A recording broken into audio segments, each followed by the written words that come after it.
کہ جو آپ نے حضرت یوسف علیہ السلام کا تذکرہ کیا کہ وہ جو 7 موٹی گائیں 7 کمزور گائے کو کھا رہی ہے، تو اس سے تو ہمیں اور بھی یہ چیز پتہ لگ گئی کہ قحط کی تیاری پہلے سے کر سکتے ہیں، مطلب کچھ سیو کریں گے تاکہ آگے جب مشکل وقت آئے تو اس میں وہ آپ کے کام آ سکے. میں بڑا دین کے اندر تحسین کرتا ہوں، آپ نے بڑا اہم نقطہ بیان کیا. بلکہ آپ کے ساتھ میں کہوں گا کہ سورہ یوسف کا نوجوانوں کو، لڑکیوں اور لڑکوں خاص طور پر مطالعہ کروانا چاہیے. بالکل.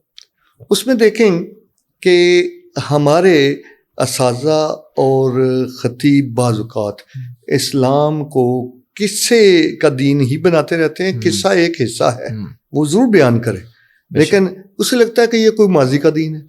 اسلام مستقبل کا دین ہے، مستقبل کی تدبیر سکھاتا ہے. جدھر آپ نے اشارہ کیا یہ بڑا اہم تفسیری نقطہ ہے کہ اسلام آنے والے وقت کے لیے تیار کرتا ہے.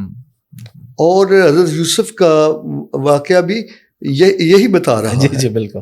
اب دیکھیں نا، میں ایک اور پہلو سے بات کرتا ہوں کہ چائنا اپنی معاشی قوت کے ساتھ سی پیک کی صورت میں پاکستان میں آ رہا ہے. بالکل. وہ دینے والا ہاتھ ہے. بالکل. ٹھیک ہے جی.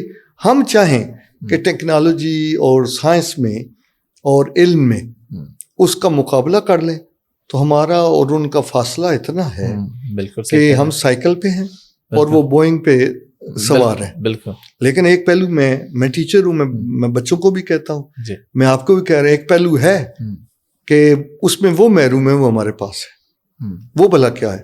وہ پہلو یہ ہے کہ سی پیک کے نتیجے میں جب یہاں لاکھوں چائنا والے آئیں تو حضور کی سیرت کی روشنی میں اسلام کے مطابق ہمارے پاس صرف 5 شہر ہوں اور ہم کہیں کہ 2024 میں یہ لاہور ہے، یہ گوجرانوالا ہے، یہ حیدرآباد سندھ ہے، یہ کوئٹہ ہے، یہ پشاور ہے.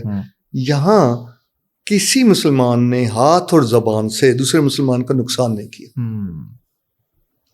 چائنا کے عالمی میڈیا متوجہ ہو جائے گا ادھر. بالکل. اچھا، اس کا مطلب کیا یہ ہوگا کہ ہاتھ سے مکہ نہیں مارا؟ نہیں، اس کا مطلب ہوگا کسی صحافی نے جھوٹ نہیں لکھا. بالکل. کسی جج نے بے گناہ کو سزا نہیں دی اور مجرم کی حمایت نہیں کی. کسی تحصیلدار نے غلط زمین الاٹ نہیں کی. اور زبان کا مطلب کہ میں مسلمانوں میں جھوٹی گواہی نہیں دی.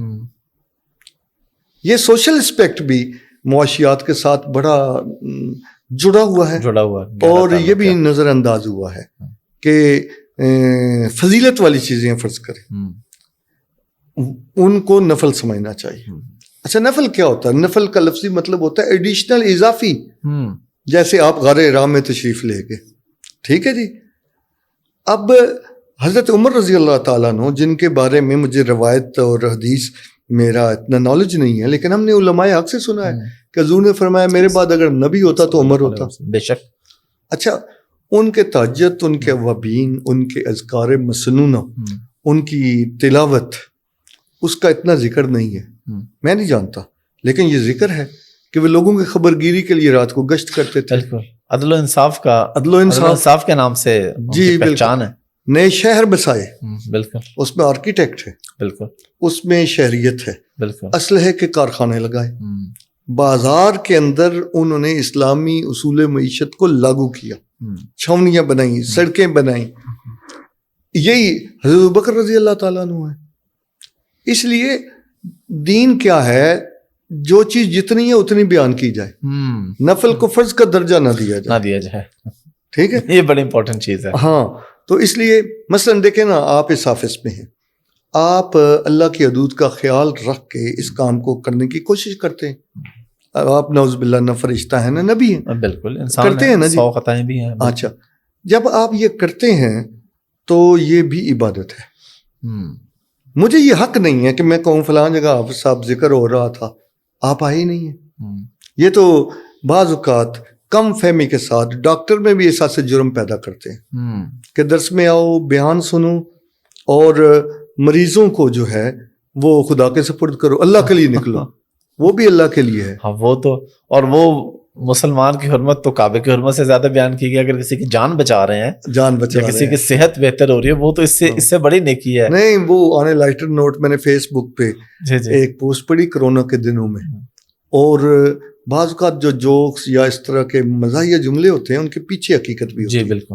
کسی نے پوسٹ لگائی ہوئی تھی کرونا کے دن میں کہ یا اللہ کافروں کو جلد از جلد ویکسین ایجاد کرنے کی توفیق عطا فرما تاکہ ہمیں لگے اور ہماری بھی کوئی بچت ہو سکے. حالانکہ اسلام میں ہے کہ ایک انسان کی جان بچانا ساری انسانیت کی جان بچانا. بالکل. اب ہم جائیں نا میڈیکل سٹور پہ, ہماری ایجاد کرتا کتنی دوائیں ہیں. صحیح کہہ رہے ہیں. ٹھیک ہے, اس لیے یہ جو گیپ ہے نا جی, فضیلت کے نام پر میں بیٹھا رہوں, میں تقریر سنتا رہوں, میں نعت سنتا رہوں, پڑھا رہوں گا, پڑھے ہی رہنے سے کام ہوگا, اس طرح کی باتیں, ٹھیک ہے, یہ صحیح تصور نہیں ہے. حضور صلی اللہ علیہ وسلم کے بارے میں ہے کہ آپ تیز چلتے تھے, آپ تیراکی کرتے تھے, آپ سفر پر جاتے تھے تو اپنے ساتھیوں کو بھی کام میں لگاتے تھے. خیمے لگاؤ, لکڑیاں چنو, آگ جلاؤ, کھانا پکاؤ, پانی لاؤ, اور اللہ اکبر کہ ایک نہ ایک کام آپ خود کرتے تھے, پورا حصہ ڈالتے تھے بیچ میں.